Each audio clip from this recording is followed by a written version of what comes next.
From deep in the Burbank Media District, it's time for another edition of My Burbank Talks, presented by the staff of My Burbank. Now, let's see what's on today's agenda as we join our program. Hi, my Burbank reporter Ashley Erikson here with an episode of Burbank Business Spotlight. And today we're meeting with Jason Land, who is the owner of Guitar Ninjas, a music school for both kids and adults. Thank you so much for being here today. That was an awesome intro. Oh, thank you. Very pro. And yeah, my pleasure. Awesome. Well, before we get into Guitar Ninjas and this legacy you've built here, I want to get to know you a little bit more. And when you came to Burbank, what your life was like, where were you born? So give us the rundown on who you are. Sure. So I did everything in my power to get out of New Jersey as soon as I was able. So when I turned 18, I moved to Florida and went to music college. And then from there, moved back to New Jersey temporarily to just get money, save up. Packed 2 duffel bags and 2 guitars in a Hyundai and drove across the country. And came here. 2002. Yeah, I remember the moment where I first stepped on California soil. Oh my gosh! Did you take a picture with the sign as you crossed the border? Well, I'm so old that they didn't even have cameras then. Okay. No. A mental selfie. No, I've never been a picture person. Okay. So I think it was only like there wasn't even flip phones then. I don't remember. Think so. But I think it was like a Nokia. I think I had in 2002 with like the face plates and stuff on it. No, I was so mission focused in that moment that I wish I would have documented it. Looking back on it now, but no, I was just like, let's go. First of all, that's like the weirdest thing to me to think back, like when we had no phones and you were just like by yourself going across the entire country without a phone. Right. That's a Thomas terrifying. Guide. I literally had a Thomas guide. You'd pull over and pull out your map and go through the pages and So I had to put in the address for this place in my phone so it would guide me from my office, which is 10 minutes here. Not even like recognizing, okay, you drove across the country. Yeah, a giant map Bible. Right. Just go that way. Yeah. Kansas was a weird place, that's for sure. Oh my gosh. I bet you saw a lot of cool things along the way. Yeah. I mean, it took me 4 days, I think it was. Drove through a tornado, like literally through a tornado. It was like the scariest thing. There was like several times where I was like, do I turn back? Like, what do I do? Yeah. Right? And then you get to Vegas. There's no GPS to tell you how to go around the tornado. Yeah, exactly. There's like hail. I'm driving like through, I'm going underneath underpasses. Cars are on the side. Oh like people are out of the cars, like up in the rafters looking at me, like going, what are you doing? Out of the way. It was pretty terrifying. Oh, but you made it. But and I made here, it. Yes. And you've established in Burbank. Yes. So you went to music college in Florida, but when did you fall in love with music? Okay. I am the first of 4 boys, so I need attention. So when I was... you've established that and you acknowledge it? Okay. Yes, unfortunately. When I was in 5th grade, I think it was 4th or 5th grade, like you get assigned a musical instrument, and I got assigned saxophone. Okay. I didn't care about playing it. I just cared about standing in my front yard and like having people drive by and watch me act like I was playing it. Oh my gosh. Right? So like, that was my introduction to music. I was more interested in entertainment. Yeah. But it wasn't until I was in maybe 8th or 9th grade, so, I don't know, 12, 13, that like I saw the power of music. You're really into Jurassic Park, right? Very much so, Do you remember the first time that you saw Jurassic Park? I don't remember it, the actual first time, but I know that my life was never the same after that. Okay, so for me, that moment was watching a documentary on VH1, okay, when they used to play music, called The Song Remains the Same, which was by Led Zeppelin. And I'm watching this, and you see the guitar player, his name is Jimmy Page, standing in like fog, right? And just playing this guitar in this like jumpsuit, like with dragons on it. And I'm like, whatever that is, I want that. That's what I want, right? So, okay, he's entertaining people. Yeah. He has a guitar. I should probably learn guitar. So, and then I got a guitar that next Christmas, and it was like instant. Wow. It was instant connection. You know? Were you self-taught? Did you take classes? It's always been a hybrid for me. I'm extremely highly motivated. So when I get into something, I am all in. Yeah. So up until that point, I was like obsessed with playing basketball, where I would literally play like 8 hours a day. Yeah. And so the transition into like practicing was super easy. So I was just like, you were already disciplined. Oh yeah. So I was like, give me content, I'm good. So I took some lessons at the local shop for maybe 2 or 3 years, but I was so just obsessed. So I would, anything that I could find, anybody that would show me anything, I would just practice and practice. Yeah. And then, eventually you get on to music college, and then I moved out here and then started taking mentorship with like some really great players and just keep evolving from there. Do you think that if you never saw that music video, you would never become a musician? Or do you think it eventually... That's a great question. I never thought about that. ...would have found its way to you? I think it would have found its way because it was so powerful when it happened. Yeah. Right? Like I'd always like kept the eye on musical instruments, right? I just never got the opportunity to try them. Yeah. Which is one of the great things I like about... I work with Boys and Girls Club a lot, and that's what probably one of the coolest moments is like most of these kids never tried musical instruments. So to give them a guitar... Yeah. Some of them, they don't really care, but there's the one or two that just, they get it and you can just see it, right? Yeah. And you're like, I know that feeling. Yeah, right? yeah. So I do think that I would have eventually awesome. like circled back and Yeah. found it. So when you went to college, what were the things that you learned there? Did you have to learn other instruments, songwriting? What It was a lot of production. Like really, I was really interested at that point. I knew that I wanted to write songs. I knew that I wanted to work in the recording field and do session work and do all that stuff. So my focus was on engineering and production. Yeah. So I went there and just learned the ins and outs of how do you put a studio together? How do you manage a session? And then it got into the artistic world of it of, how do you extract excellence from an artist, right? Which all of those things like came to help me later when I became a teacher. Yeah. And then when you left college, you came back to New Jersey. Temporarily. It was like... And you came to LA. Yeah. For Then your I came big break. Here. Yeah. Right. Still waiting. Yeah. So what was this time between leaving college to starting Guitar Ninjas? What were you doing musically? A lot. When I first started, it was solely focused on being an artist or in a collective, right, in a group, and that went well. I mean, I dedicated maybe 4 years of my life very intensely to that, and there was some successes, there was some failures, there was the whole thing, but the experience was I was all in, fully committed, so no regrets on that at all. And then from at the end of that run, I was so burnt out because it was like every day doing this, hours and hours a day, that I took a complete career pivot and went and became a fitness trainer. Oh, wow. I didn't see that coming. Yeah. So I've always been interested in exercise, and I was like, you know what, let me just go do something completely different. Yeah.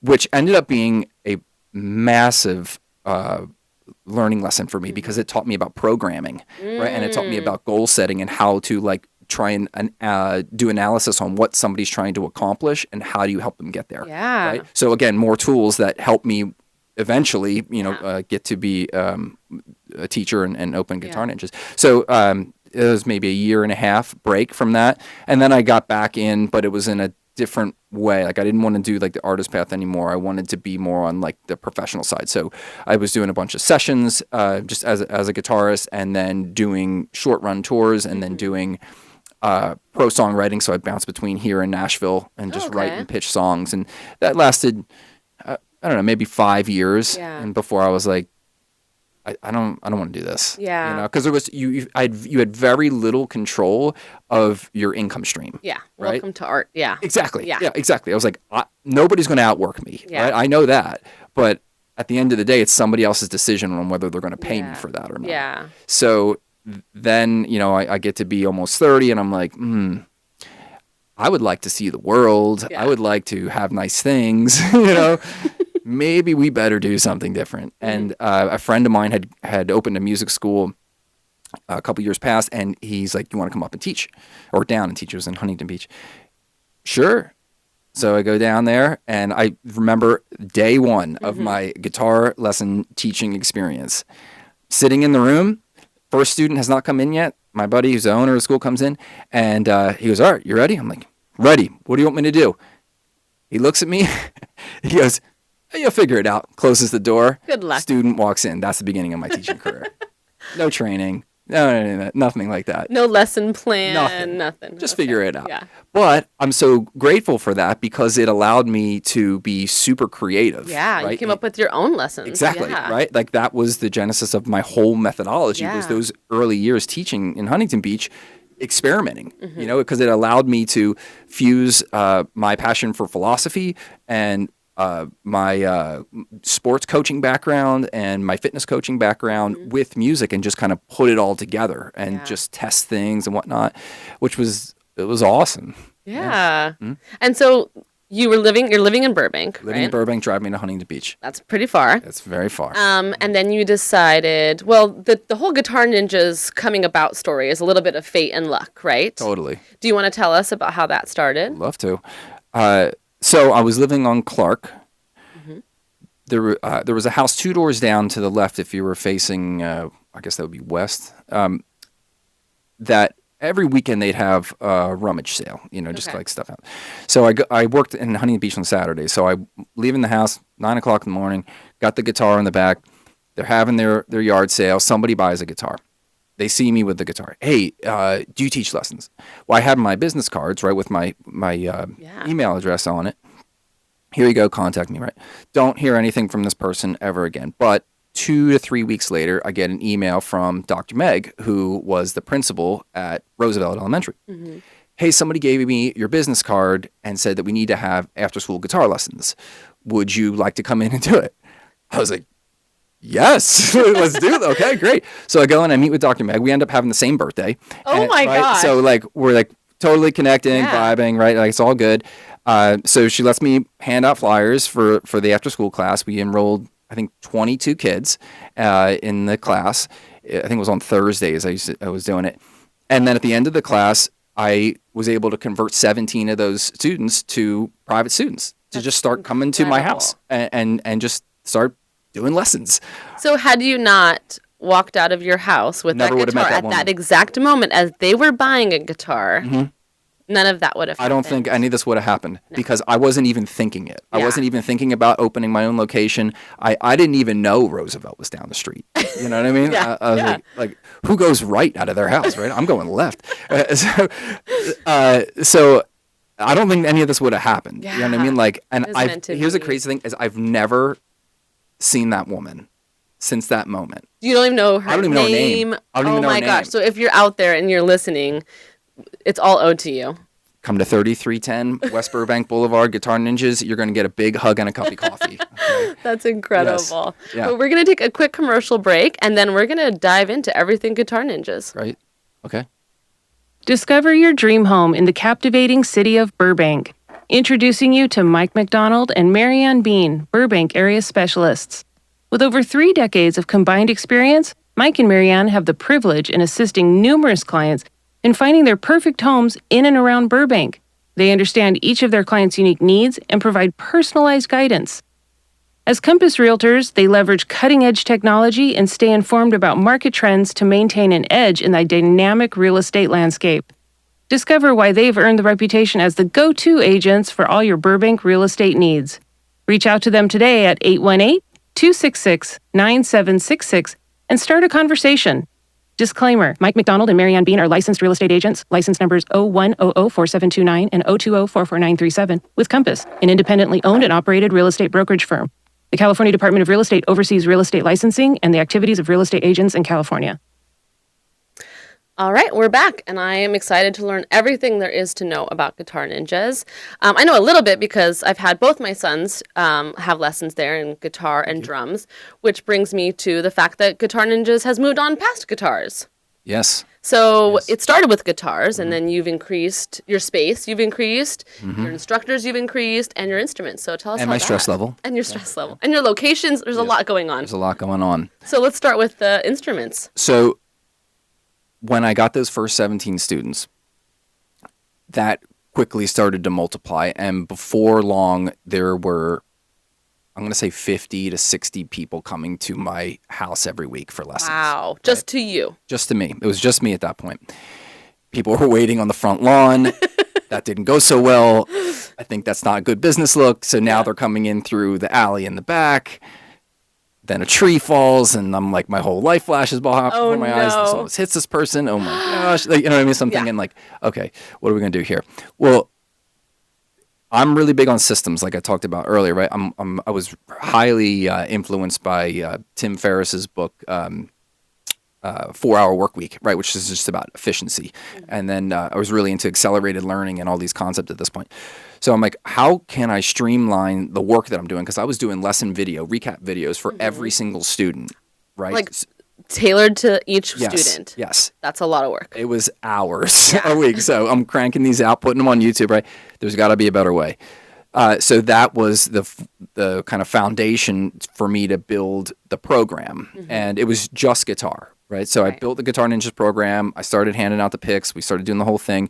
Then expanded to a place called Nightingale Studios, which is, I think it's Providencia that it's over on. It's on the east side of town.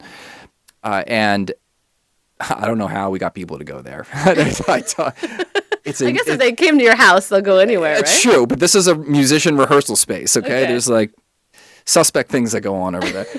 So we started offering drums, piano, voice, and then one of my students, who's now a director at our school, she was teaching guitar as well, and she's teaching the method, right? Okay. What was big for me before we moved forward was that I didn't open a location with leverage, right? So I did not want to open anything with debt. I wanted to just be like cash flow positive day one. That was my rule. Yeah. So I found this. I've been looking for spots for maybe 6 months because we were at capacity at both my house and the other place. And then I'm driving on Burbank Boulevard, and the owner of the building that I'm in was literally hanging the for rent sign as I'm driving by. You and like serendipity. Crazy. I mean, it's crazy. So stop. Talk to him. He goes, well, here's the place, right? So it was just the back unit at that point. And if you can imagine the room that we're in right now filled with papers to almost the ceiling. Oh my gosh. That was all 3 of the lesson spaces in the back. And in what would be our lobby was just desks like this, just stacked up. Yeah. Right? Like crazy. But all I saw was there's tons of windows. Parents could like drive up, drop their kids off. The rent is affordable, right? Yeah. We're going to be able to move in here. And did it look like that with the little rooms and the windows and everything? Everything was as it is. That's like perfect. It was perfect. Yeah. Yeah. The whole thing was perfect, just minus all the clutter, right? Yeah. So I move us into there. I don't even remember what year this was at this point. It was probably like 10 years ago. We're in our 10th year of business now. So move us into there. And it was, again, voice, drums, piano, guitar at this point. Well, we started getting such a demand for guitar that I was like, everything else is done. We're only doing guitar. Oh, wow. Right? So we started with all of the other programs. But I made the decision to pivot and just do guitar. Okay. And that lasted maybe 4 years where it was just guitar.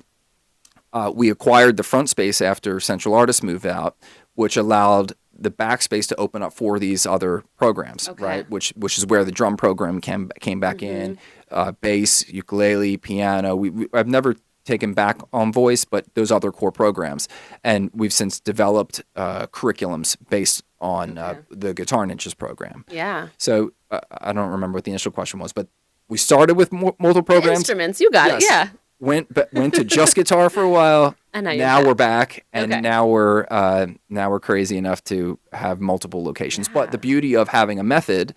And tell us about your method. Like, so you've got the picks are part of the method, right? The colored picks. Yes. So it's kind of like you said, like karate, right? So you kind of level up professionally with your colored belts, and with Guitar Ninjas, you level up with your colored picks. Exactly. Right? Exactly. So it's skilled learning applied to songs, rewarded with colored picks. That's awesome. Right. So in karate, you learn a skill, you apply the skill, you move on. Same thing with all of our lesson programs, and I wanted it to be motivational. Right. So every step of the journey, you're learning a specific skill set.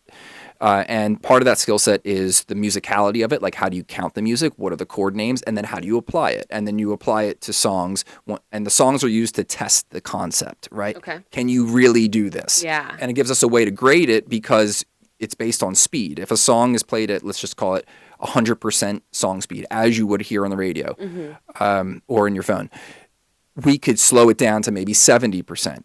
Okay, you can play it at 70%. Next week you can play it at 80 until you're at 100. And once you've played it at 100 and you can count the rhythm and you can say the chord names, you've passed that skill. Let's move on to the next skill, and then it's grouped into levels. Yeah. I'm sure the kids get so excited when they get to move up and get their little pick. Yeah, well, we've now taken to another level, and we've installed a gong. Oh. Yeah. This was an idea that came up maybe 4 or 5 months ago with a chat with an instructor. He's like, yeah, we need to have like a gong to like tie it all together. I'm like, done deal. I'm on Amazon like an hour later. So as soon as and everyone in the studio knows what's happening. Exactly. Yeah. Right. So because I was trying to like figure out a way to create a community vibe. Yeah. And the gong like tied it all together. Is it like when you tip and everyone like does a song and claps? Is it like the gong and everyone just stops what they're doing and starts singing and clapping? In theory. Okay. In theory. Yeah. What I'll settle for right now is that everybody comes out and claps. Great. Right? That's great. Yeah. Great job. It's the same thing. Right. It's the same thing. But the kids and adults get super excited about it. So everyone loves a reward. Yeah, for sure. And I think it's a good way to like really gauge your progress on where you're at in your journey. 100%. Yeah. And so now you're building this for the other instruments as well. Yes, we're launching our Drum Ninjas program and our Piano Ninjas program hopefully by the end of the summer. It's just polishing up a couple things before they launch. And so one of your big goals is having 1,000 students. Correct? Yes, that is correct. Okay. Good for you. Done your research. I do a little bit of reading. And so a way that you're trying to reach that is through franchising. Yes. So tell me when that started and how that's developed. 5 years ago. It started by, again, to get back to the serendipitous moments of things, there was a shop here in Burbank called Imperial Vintage Guitars. I've been friends with those guys for a long time. The owner, Shai, messaged me and said, hey, I'm opening up a spot in Orange County. There's space over top of us to rent if you want to try opening a location. Great. Well, my lead instructor happened to live in Orange at the time, like literally the city that they're moving to. That is very random. Yeah. Great, we're in. So we built a 2-lesson room suite and started testing what would it be like if I'm not there. Yeah. Right? It went really well. And then 2 years ago, my brother's talking to me and he goes, hey, Danny, who's my sister-in-law's cousin, has space in Glendale. He's looking to rent. Sounds like it would be great for you. So I go over there and it's perfect. 3-lesson room suite, lobby, done. Sign the contract. We're in. So I tested the concept in Orange and then validated it in Glendale. Me not being there, how would a location grow, right? Okay. Like without me being involved in the community or like being on the ground. So do you have like managers at those locations? Semi. The way I structured the business was I wanted a centralized admin team that could work remotely from anywhere. Okay. That handles all of the accounts. Okay. And then on the in the actual locations, we have a lead instructor whose responsibility is just to make sure that all the instructors there are cool and that the location looks clean. Yeah. So this has gotten us to, I haven't checked in maybe 3 weeks, but about 540 clients right now. To scale to 1,000, we need 2 more locations. Okay. So the 4th one, fingers crossed, opens in August. Ooh, where? Is it a secret? Not really a secret. I mean, I'm pretty committed to Santa Clarita at this point. Okay. Yeah, that's a good like space-wise of all the different locations, right? Yeah. So I've been up there in the past few weeks just looking at different spots. Yeah. But it's important when you're opening a location to not get out ahead of yourself financially, right? Yeah. So I mean, I know what our overhead is per month, obviously, and going through Glendale and Orange, I know how long it takes to be at a break-even cash flow per month. So the name of the game is finding a space that is kid-friendly, that is pre-built out, so there's lesson rooms already built or offices pre-built, and the rent can get you to break-even cash flow in under a year. Right. So it's a matter of like just being patient, but at the same time, well, you've got this rate of just waiting and things coming right to you. So maybe you should just keep going with that one. Yes. Seems to be working great. If I walk outside and there's a free Porsche, then your point is valid. Yes. Because I've been waiting a long time for that. Have you? Okay. So another thing I want to talk about is how invested Guitar Ninjas is in the community. Yeah. You guys are at every event. You're at after-school programs. You're at Boys and Girls Club, Holiday in the Park. You're performing on the stage, the Multicultural Festival. Why is it so important for you to be so invested in the community? Because the community's everything. I mean, literally, the people of Burbank helped me build this. You know, if they didn't come and support the school, then there would be no school. And I also think it's good for the kids, because these are mostly, like, we present our kids at these events, to be involved in the community, you know, to have the opportunity. I don't do them, and this is the honest God's truth, I don't do them to solicit new business. We've never gotten new business from any of these events. I strictly do them because I think it's a cool thing to do. You know, like, you want to be involved. I want to be, like, known as the music school in Burbank. I've been here so long, and I want to continue to be here, you know, so I want to set up the legacy by really focusing on the roots. And I think the roots are definitely in the community events. Yeah, and what a cool experience these kids get to have to, like, perform, not just at their school or with their families, but, like, out in the public with thousands of people. Definitely. I remember when we the first time we did Holiday in the Park. I don't know if you'll remember this. I'm pretty sure you were like running the show there. I've been doing it for 12 years, so probably. Okay, so definitely, right. So the very first time that we performed at Holiday in the Park, we played on the sidewalk in front of what was Healthy Bites. Okay, because before we didn't close the street then. Exactly. Yeah. Right? So I knew Tomic, who owned Healthy Bites, and he's like, yeah, just, like, set up a table and, like, play. Yeah. No amplification, right? No anything, but we were there. and then to go from that to, like, the past couple of years where we're, like, on the Bank of America stage, and, like, there's, like, so many people, and it's just so fun. It's like, dude, like, this is amazing. Like this whole and that's why another reason I do the community events is, like, I like being a part of a growth. You know what I mean? And that for sure has been something that I've just watched evolve and evolve and evolve and evolve. And to, like, be a part of that as, like, just to experience the growth of it.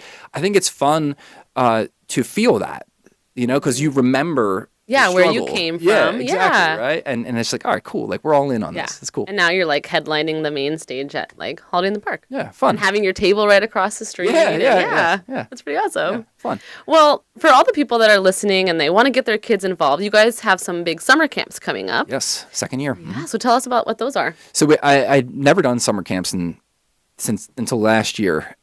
So we did them last year, and it was so fun, like, way different than what I expected, right? Because I come at it from, like, very, like, structured, we're going to do this, and you can't really do that in summer camp, right? It's summer camp. Yeah, they don't want to take order then. No. So what we do in the camps is we start the day off with just musical games, right? And it could be a whole variety of things. And then it evolves to pick an instrument that you want to try. And a lot of the students that attend the camp are students of the school. So one of the rules is you can't play the instrument that you study. Oh, that's a good rule. So you have to try something different, right? And so they'll study with some of the teachers and just kind of mess around. And we do, like, breaks in between and have various games and whatnot. And the point of the whole camp is at the end of the camp, you have to perform an original song that you've written with your band. Wow. So every day the students are taking lessons on various instruments, and then they do about a 45-minute session with either me or one of the other senior coaches to play together in a group, right? They have to pick a band name. They have to create album art. We, like, decorate the whole school, and then we do an outdoor concert on the last day of camp. So we're doing 3 weeks of camp this year, the first 3 weeks in June.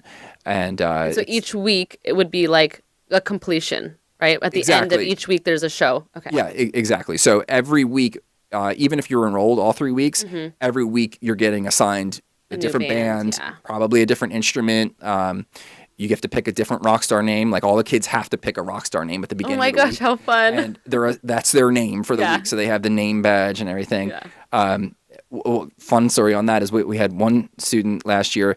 She picked the name The Suspicious Rat. That was her name. Okay. Like, all week. Great. So she gets a new guitar for Christmas. Comes into our Jam Club program, which is our performance program.